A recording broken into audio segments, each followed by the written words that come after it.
It is not known whether Ralf Rangnick watched Manchester United's visit to Chelsea on Sunday in Manchester, Moscow or back home in Germany.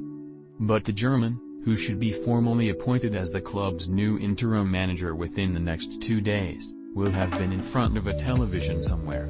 He might have shifted uncomfortably in his seat at United's stale first-half performance, but overall there was more than enough to encourage him. After all, this is still a struggling United side, who began the game in 10th position, and were expected to be soundly beaten by the league leaders Chelsea. But after a slow start, United showed character and were able to summon up an impressive spirit to take the lead and ultimately secure a 1-1 draw. United's performance was good enough that some actually wanted to give the credit to the absent Rangnick, but afterwards United's caretaker manager Michael Carrick denied the German had had any input. All the credit belonged to Carrick, who over the course of the last 7 days has rescued his own reputation, evolving from Ole Gunnar Solskjaer's tarnished assistant, to a caretaker who has secured United's place in the Champions League knockout rounds and a credible point away to Chelsea.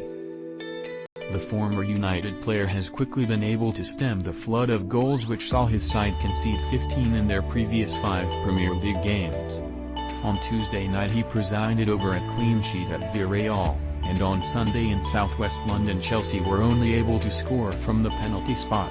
In both games, Carrick has set up his side to be hard to score against, and took this to extremes against Chelsea, where he dropped his leading scorer Cristiano Ronaldo and played a midfield with 3 holding players, Fred, Scott McTominay and Nemanja Matic. It was hard to recall United playing with such a defensive lineup in recent times.